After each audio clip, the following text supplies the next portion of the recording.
ada yang sudah tahu kan kegiatan saya mulai 7:30 itu profiling ASN.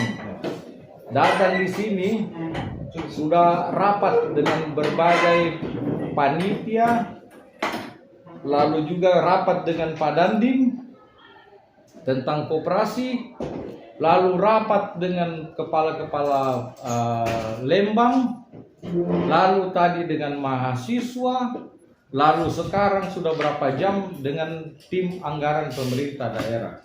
Kami mulai besok membahas anggaran APBD 2026. Nah, penting mana coba?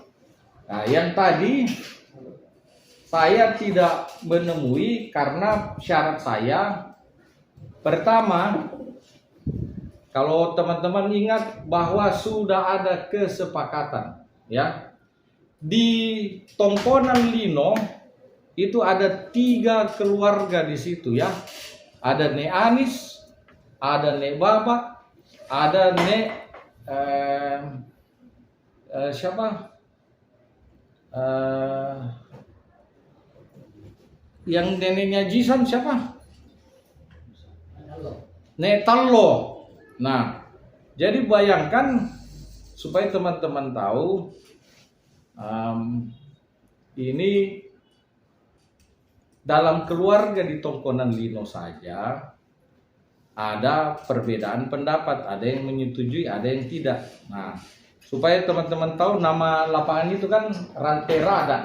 Nah, ini nih keturunannya Nek Tallo ini. Jadi di Lino itu ada 3, Nek Baba, Nek Anis, dan Nek Tallo. Ini 3 ini ada yang mendukung, ada yang tidak. Nah, supaya teman-teman tahu, lapangan Rada itu, ya saya berbicara sebagai bagian dari Tongkonan Rada ya, itu dimiliki oleh 3 tongkonan, Rada, Palipangan, dan Lino. Jadi tidak benar kalau yang istilahnya ini vokal minority, yang sedikit ini itu kencang terus suaranya. Kan sudah berbagai cara dialog kita tempuh. Nah, ada yang saya mau luruskan. Kenapa?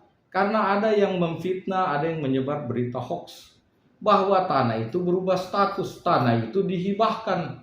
Bahkan ada yang memfitnah tanah itu dijual. Itu kan tidak masuk akal.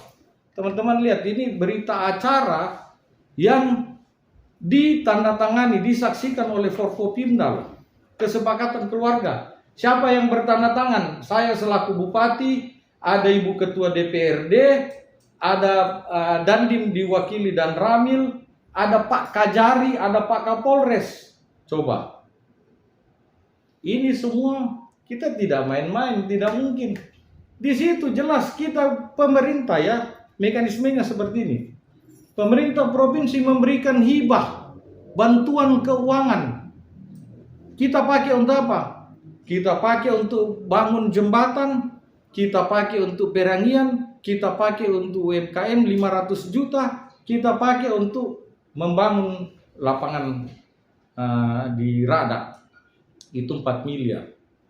Di mana kita meminta tanah hibah? Tidak ada. Di mana kita meminta dana pendampingan? Tidak ada. Ini kita betul-betul berikan, pemerintah provinsi memberikan kepada kabupaten, Pemda memberi secara gratis. Untuk apa? Supaya masyarakat nikmati.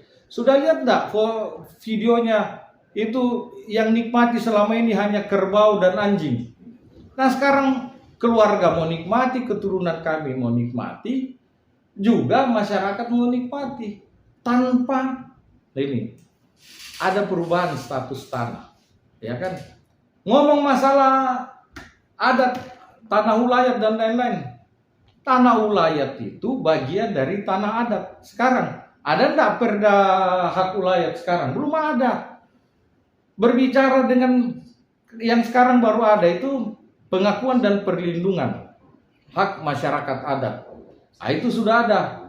Undang-Undang nomor 1 kalau tidak salah tahun 2019, zaman almarhum Pak Kalakiku. Baru ditandatangani kalau tidak salah sebelum beliau lengser ya.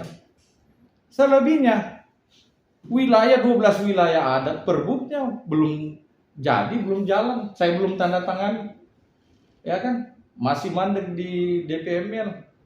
Mau bicara hak wilayah, saya berbicara, saya berdiskusi sampai pakar di pusat sana, ya, bahkan ada tokoh masyarakat kita sampaikan. Nah, seperti itu. Tapi dalam hal ini kita tidak berbicara tentang hak wilayah, tentang ini. Kalau berbicara yang ini internal keluarga kami 3 tongkonan ini, gitu kan. Nah, kalau mau di voting jelas-jelas lebih, dan saya sudah melaporkan ke provinsi. Sekarang ini pakailah mekanisme hukum, ya kan, proses hukum, ajukan gugatan, ya kan. Tapi jangan kemudian program pemerintah, program untuk masyarakat dihalang-halangi, apalagi dengan fitnah dan hoax, gitu kan.